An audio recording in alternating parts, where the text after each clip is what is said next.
샬롬. 오늘도 주님의 은혜와 평강이 여러분과 함께하기를 축원합니다. 오늘도 주님과 동행하시고 말씀을 깊이 묵상하고 말씀에 따라 살아가는 복된 하루가 되시기를 주님의 이름으로 간절히 축원합니다.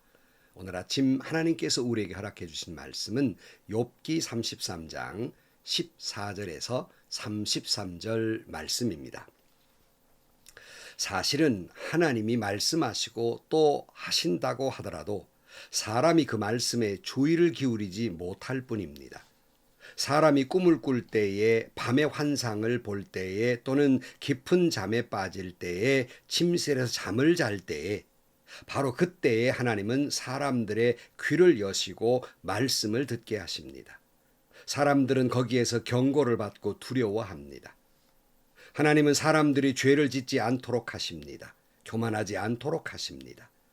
하나님은 사람의 생명을 파멸에 빠지지 않도록 지켜주시며 사람의 목숨을 사망에서 건져주십니다. 하나님은 사람에게 질병을 보내셔서 잘못을 거쳐주기도 하시고 사람의 육체를 고통스럽게 해서라도 잘못을 거쳐주기도 하십니다. 그렇게 되면 병든 사람은 입맛을 잃을 것입니다. 좋은 음식을 보고도 구역질만 할 것입니다. 살이 빠져 몸이 바싹 마르고 전에 보이지 않던 앙상한 뼈만 두드러질 것입니다. 이제 그의 목숨은 무덤에 다가서고 그의 생명은 죽음의 문턱에 이르게 될 것입니다.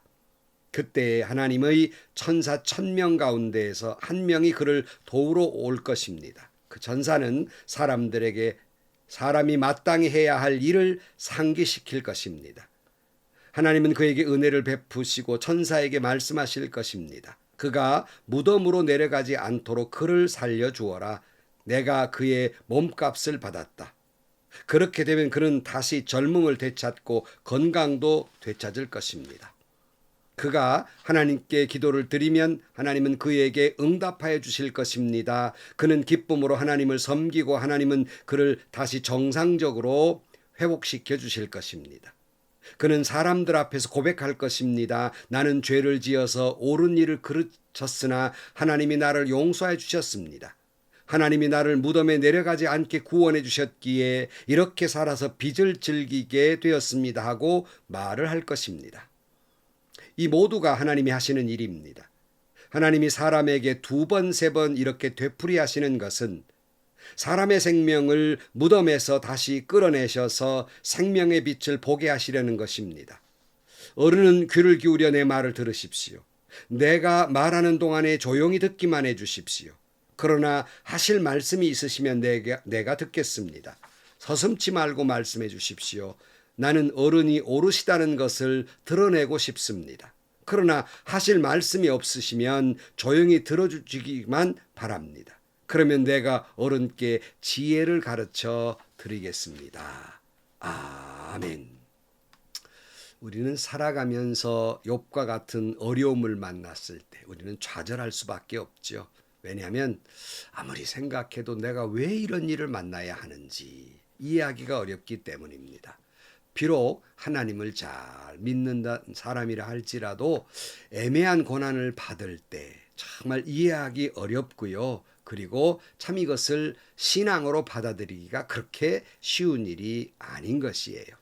우리는 욥기를 생각하면서 늘 생각해야 되는 것은 욥의 세 친구들처럼 이 어려움이 온 까닭을 규정하려 들기보다는 먼저 욥을 이해하고 공감하는 입장에서 욥의 입장에서 바라보아야 할 것입니다. 그럴 때 좀 더 욥을 이해할 수 있고 또 욥기를 그렇게 볼 때 욥기를 이해할 수 있으며 하나님의 본뜻을 이해하게 될 것입니다. 하지만 욥의 세 친구들도 그렇지만 마지막 등장하는 엘리후도 그의 실수는 욥을 이해하려는 노력을 하지 않고 있다는 데 있는 것입니다. 그러다 보니까 더욱이 하나님을 원망하는 욥의 태도에 대해서 정죄할 수밖에 없는 겁니다. 욥의 세 친구들의 말이나 엘리후의 말이 신앙적인 면에서 틀렸다는 말은 아닙니다. 그들의 말에는 우리가 정말 신앙적으로 받아들여야 될 옳은 말들이 많이 있습니다. 하지만 그 말들이 욥과는 거리가 멀다. 욥에게 적용하기에는 욥의 입장에서 보면 거리가 멀다는 데에 문제가 있는 것입니다. 오늘 본문에서도 엘리후는 욥의 하나님을 원망하는 말에 대해서 이해하려는 노력보다는 잘못되었다고 가르쳐 들고 있는 것입니다. 신앙인들은 누군가와 말을 할 때 경청하고 먼저 이해하려는 노력을 하는 가운데에서 위로하고 사랑하는 마음으로 어떤 권면이나 그리고 신앙적인 조언을 해야 할 것입니다. 엘리후는 욥이 하나님께 아무리 기도해도 들어주시지 아니하고 응답하지 않는다는 욥의 말에 이렇게 반박하고 있죠. 13절 말씀. 그런데 어찌하여 어른께서는 하나님께 불평을 하면서 대드시는 겁니까? 어른께서 하시는 모든 불평에 일일이 대답을 하지 않으신다고 해서 하나님께 원망을 하실 수 있습니까? 사실은 하나님이 말씀하시고 또 하신다 하더라도 사람이 그 말씀에 주의를 기울이지 못할 뿐입니다. 그랬어요. 그러니까 엘리후는 이렇게 말하는 거예요. 욥 어른이시여, 지금 하나님이 응답하지 않는 게 아니라 분명히 응답하고 계시는데 지금 주의를 기울여 듣지 못할 뿐입니다 하는 말이에요. 15절 말씀, 사람이 꿈을 꿀 때에, 밤에 환상을 볼 때에, 또는 깊은 잠에 빠질 때에, 침실에서 잠을 잘 때, 바로 그때에 하나님은 사람들의 귀를 여시고 말씀을 듣게 하십니다. 사람들은 거기에서 경고를 받고 두려워합니다. 그랬어요. 하나님이 계속 욥에게 말씀하신다는 거예요. 꿈속에서든 잠을 잘 때든 환상을 통해서든 계속 경고하고 계시는데 그 모르고 있다는 겁니다. 여러분, 우리도 그럴 때가 있지 않아요? 아무리 힘들고 괴로워서 아파서 하나님께 기도를 해도 하나님이 아무런 대답이 없어요. 하나님이 안 계신 것 같고 하나님이 나를 버리신 것 같고 떠나신 것 같은 그런 절망에 빠질 때가 있습니다. 그런데 엘리후의 말처럼 하나님은 우리의 이 처절한 기도에 응답하고 계시지 않는 것이 아니라 응답하고 계시는데 하나님이 내 이 처절한 아픔을 외면하고 계시는 것이 아니라 고통을 모른 척 하시는 것이 아니라 지금 계속 그 고통과 이런 모든 상황 속에서 말씀하고 계시는데 우리는 이 내 고통에 집착하느라고 이 하나님이 말씀하시는 것을 들으려 하지 않고 느끼려 하지 않기 때문에 모르는 것이고 하나님의 소리를 듣지 못하는 것입니다. 우리는 엘리후의 말처럼 하나님께서 환상을 통해 꿈을 통해 사건을 통해서 말씀하시기도 하지만 우리에게 말씀하시는 것이 뭡니까? 우리에게는 성경이 있습니다. 욥에게는 성경이 없지만 우리에게는 성경이 있습니다. 말씀이 있습니다. 특별한 계시의 말씀이 있어요. 거기에 모든 답이 들어 있습니다. 그러나 사람들은 성경을 읽되 거기서 하나님의 음성을 듣지 못하고 귀를 기울이지 못하는 것이에요. 마치 베드로가 바다에 빠져갈 때 풍랑을 보느라고 주님을 보지 못해서 오히려 풍랑 속에 빠져가는 것처럼 우리는 내 이 고통에 매몰되어서 주님을 보지 못하고 하나님이 말씀하시는 것을 듣지 못하기 때문에 하나님이 말씀하셔도 듣지 못하는 것입니다. 하나님이 성경을 통해서 고함을 쳐도 메가폰을 들고 고통 속에서 말씀하시는데 못 듣는 거예요. 여러분 말씀을 나누었습니다만 여러분 기도도 그래요. 기도하셨으면 들으셔야죠. 때로는 힘들고 괴롭고 아파서 기도를 합니다. 1시간도 기도하고 2시간도 기도하고 실컷 눈물 콧물 흘리며 다 기도합니다. 그리고 아멘 하고 벌떡 일어나 버려요. 여러분 기도가 하나님과의 대화라면 여러분의 대화를 하셨으면 그 다음 하나님이 들려주시는 음성을 들어야 하지 않겠습니까? 아멘 하고 일어나 버려요. 말씀을 들으려 하지 않습니다. 그래서 늘 말씀드린 대로 듣는 기도를 하셔라. 듣는 기도가 뭡니까? 내가 하나님께 기도했으면 그 다음에 내 마음에 내 느낌에 들려주시는 하나님의 성경 말씀도 있고요. 어떤 때는 들려주시는 내 양심 깊은 속에서 우러나오는 그런 하나님의 그 영으로 하시는 말씀이 들려지게 되고요. 엘루의 말처럼 성령님께 주시는 지혜가 떠오르게 되는 것입니다. 하나님의 음성을 들을 줄 알아야 되고 기도를 하시되 듣는 기도를 하셔야 하는 겁니다. 물론 꿈이나 환상 속에서 경고도 하셨지만 지금은 말씀의 시대입니다. 우리에게는 그것보다 더 귀한 하나님의 말씀을 주셨습니다. 거기에 해답이 있습니다. 때로는 그 말씀을 통해 내게 고함을 치고 경고하시기도 하고요. 그 말씀을 통해 가르쳐 바로 잡아주시기도 하고요. 그 말씀을 통해 내게 위로하시기도 해주신다는 말씀이에요. 그게 바로 성경입니다. 그래서 17절 말씀에 보면 하나님은 사람들이 죄를 짓지 않도록 하십니다. 교만하지도 않도록 하십니다. 하나님은 사람의 생명을 파멸에 빠지지 않도록 지켜주시며 사람의 목숨을 사망에서 건져주십니다. 그 속에서 하나님은 우리를 죄 짓지 않도록 하시고 겸손하게 하시고 구원하게 이르게 하신다는 거예요. 아멘, 아멘이죠. 또 하나님은 질병을 통해서도 말씀하신다는 거예요. 19절 말씀, 하나님은 사람에게 질병을 보내셔서 잘못을 고쳐주기도 하시고 사람의 육체를 고통스럽게 해서라도 잘못을 고쳐주기도 하십니다. 그렇게 되면 병든 사람은 입맛을 잃을 것입니다. 좋은 음식을 보고도 구역질만 할 것입니다. 살이 빠져 몸이 바짝 마르고 전에 보이지 않던 앙상한 뼈만 두드러질 것입니다. 이제 그의 목숨은 무덤에 다가서고 그의 생명은 죽음의 문턱에 이르게 될 것입니다. 여기 우리가 조심해야 될 것은 그렇다고 해서 모든 질병이 모든 환난이 우리를 그렇게 저주하거나 경고의 메시지는 아니라는 사실이에요. 지금 엘리후가 말하고자 하는 것은 하나님은 때로는 이 질병을 통해서라도 나를 깨닫게 해주시고 잘못을 고쳐주시며 때로는 내가 죽음의 문턱에 섰을 때 비로소 하나님을 찾게 되고 겸손하게 되고 하나님을 의지하게 되기도 하더라 하는 말씀을 하는 거예요. 우리는 이런 사례를 수많이 보지 않습니까? 어떤 사람이 좀 신앙이 시원치 않다가 막상 그런 질병의 고통을 당했을 때 죽음의 문턱에 섰을 때 하나님 앞에 꼬꾸라지고 하나님을 의지하다가 병이 낫기도 하고 아니 병이 낫지 않다 할지라도 정말 진정으로 하나님을 만나게 되고 구원에 이르는 그런 것을 우리는 자주 보지 않습니까? 그러므로 여러분 오히려 질병과 이런 고난 속에서 하나님의 말씀을 들을 줄 아는 귀한 그런 신앙이 되어야 할 것입니다. 근데 23절 말씀에 보면 그때 하나님의 천사 1000명 가운데에서 한 명이 그를 도우러 올 것입니다. 그 천사는 하나님에게 사람이 마땅히 해야 할 일을 상기시킬 것입니다. 하나님은 그에게 은혜를 베푸시고 천사에게 말씀하실 것입니다.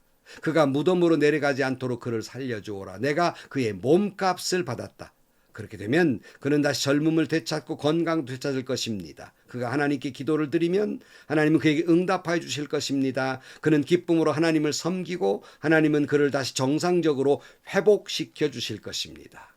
하나님은 천사를 보내서 이 고통에서 벗어날 길을 열어주시고 은혜를 베풀어 주시고 회복시켜 주시고 기도하면 응답해 주시고 지켜주실 것을 말씀하고 있는데 바로 오늘 우리에게 주시는 이와 같은 천사가 누구입니까? 바로 예수 그리스도입니다. 우리의 중보자 되신 예수 그리스도. 우리에게 마땅히 구원의 길을 가르쳐 주실 것이고 우리를 영원한 사망으로 내려가지 않도록 우리를 인도해 주실 것이며 그의 몸값을 받았다? 우리의 죄의 모든 잘못에 대해서 화목제물이 되셔서 죄값을 치루어 주시며 예수님의 이름으로 기도하면 하나님이 응답해 주시며 우리를 하나님의 백성으로 삼아 주시고 온전히 회복되게 하실 것입니다. 바로 예수 그리스도가 우리의 중보자 되신다는 말씀입니다. 27절 그는 사람 앞에서 고백할 것입니다. 나는 죄를 지어서 옳은 일을 그르쳤으나 하나님이 나를 용서해 주셨습니다. 하나님이 나를 무덤에 내려가지 않게 구원해 주셨기에 이렇게 살아서 빚을 즐기게 되었습니다 하고 말할 것입니다. 이 모두가 하나님이 하시는 일입니다. 하나님이 사람에게 2번, 3번 이렇게 되풀이하시는 것은 사람의 생명을 무덤에서 다시 끌어내셔서 생명의 빛을 보게 하시려는 것입니다. 여러분 예수 그리스도를 통해서 우리에게 생명의 빛을 보게 하시는 것이 아니겠습니까? 그러므로 우리는 이 고난을 통해서 하나님의 음성을 듣고 하나님의 말씀을 듣고 그리고 이 고난을 통해서 주님을 영접하고 예수 그리스도를 통해 내 모든 죄가 용서함 받고 사망에서 생명으로 흑암에서 빛으로 옮김을 받는 그런 은혜를 받게 되는 것이니 여러분 우리가 참 듣기 거북스러운 일이지만 고난이 축복이라는 말이 아니겠습니까? 이 말씀을 시편 119편 71절 말씀에 고난을 당한 것이 내게는 오히려 유익이 하게 되었습니다. 그 고난 때문에 나는 주님의 율례를 배웠습니다. 주님께서 나에게 친히 일러주신 그 법이 천만 금은보다 더 귀합니다. 그래서 고난이 유익이다 하는 말씀도 있는 겁니다. 하지만 지금 우리가 겪는 상황이 너무 힘들고 고통스러워서 그 말씀에 동의하지 못할 만큼 힘들 수 있고 이것이 도무지 이해되지 못할 수도 있어요. 여러분 그럴 수 있습니다. 그러나 바라기는 여러분이 그런 상황에 처해 있다 할지라도 바라기는 여러분에게 성령께서 귀한 마음을 은혜를 주셔서 고난이 유익이라고 하는 고난이 축복이라고 하는 말씀이 은혜가 되고 그리고 그 말씀에 아멘 할 수 있는 믿음이 되시기를 주의 이름으로 축복합니다. 31절 어른은 귀를 기울여 내 말을 들으십시오. 내가 말하는 동안은 조용히 듣기만 해 주십시오. 그러나 하실 말씀이 있으면 내가 듣겠습니다. 서슴하지 말고 말씀해 주십시오. 나는 어른이 오르시다는 것을 드러내고 싶습니다. 그러나 하실 말씀이 없으시면 조용히 들어주시기 바랍니다. 그러면 내가 어른께 지혜를 가르쳐 드리겠습니다. 그랬어요. 그러니까 엘리후의 말을 욥의 입장에서는 참 받아들이기 어렵습니다. 그래서 사실은 다시 엘리후는 이런 말을 해요. 하실 말씀을 해주시고 내가 지금 말하는 것은 일방적으로 욥이라는 어른이 잘못을 지적하고자 한 것만이 아니라 만약에 주장하신다면 그 옳음도 내가 말씀해 드리고 싶습니다는 귀한 마음도 있습니다만은 우리는 참 엘리후의 말에 욥이 받아들이기 어려운 입장을 이해하면서 그러나 우리는 엘리후의 말을 새겨들을 필요도 있다는 사실을 깨달아야 할 것입니다. 하나님은 오늘 엘리후의 말을 통해 우리에게 말씀하고 있습니다. 하나님은 오늘 우리가 고난을 통해서도 말씀하고 계시고 질병을 통해서도 말씀하고 계시고 그 과정을 통해서 우리에게 성경 말씀을 통해서 또한 말씀하십니다. 우리는 그걸 들으려 하지 않습니다. 고난 속에서 질병 속에서 성경 속에서 하나님이 고함도 지르시고 조용히 속삭이시기도 하고 위로도 하시는 그 음성을 들을 수 있기를 주의 이름으로 축원합니다. 그리할 때 하나님의 은혜를 깨닫게 되고 그 속에서 진정한 지혜를 얻게 되며 구원에 이르게 하는 겁니다. 우리의 중보자 예수 그리스도를 통해서 우리를 사망에서 생명으로 흑암에서 빛으로 인도해 주실 것입니다. 그러니 이 모든 고난의 과정도 질병의 과정도 유익이라는 말입니다. 여러분 이 말씀을 참 이해하기 어렵고 지금도 내 고난이 너무 힘들어서 우리가 아멘하기가 어려운 형편은 이해합니다. 그럼에도 여러분에게 귀한 마음을 주셔서 그 말씀에도 아멘 아멘 할 수 있는 그 은혜 그 신앙을 주기를 주의 이름으로 간절히 축원합니다. 기도하시겠습니다. 하나님 저희들이 살아가는 것이 너무 어려워서 때로는 고난이 유익이라는 말씀에 지식으로는 때로는 이해하게 되기도 하지만 너무 힘들어서 그 말에 동감하지도 못하고 아멘하지도 못하고 오히려 반감이 나기도 하며 고통스럽기도 합니다. 주님 우리 마음을 열어주고 성령께서 감동을 주셔서 고난의 유익이라는 말씀이 고난의 축복이라는 말씀이 이해하게 되고 그 말씀에 아멘 아멘 할 수 있게 하여 주옵소서. 오늘 또 우리의 중보자 되신 예수 그리스도가 계시기에 우리를 구원의 길로 사망의 생명으로 그리고 흑암에서 빛으로 인도하시는 그 주님을 기억하면서 주님이 주시는 그 은혜와 구원의 축복 속에 살아가는 저희들이 되게 하여 주옵소서. 예수님의 이름으로 기도하옵나이다. 아멘. 성도 여러분 오늘 또 고난이 유익이라는 말 참 저도 때로는 받아들이기 어려운 광경이 있기도 해요. 여러분의 그 마음을 충분히 이해합니다. 지금 그런 받아들이기 어려운 마음을 갖고 계시는 분들 안타깝고 충분히 이해합니다. 바라기는 그 속에서 하나님이 주신 음성을 들으시고 말씀에 아멘 아멘 할 수 있기를 주의 이름으로 축복합니다. 예수님의 이름으로 여러분 모두가 이런 은혜 가운데에서 승리하시기를 주의 이름으로 축원합니다. 오늘도 행복하시고요. 좋은 일이 가득한 하루가 되시기를 주님의 이름으로 간절히 축원합니다.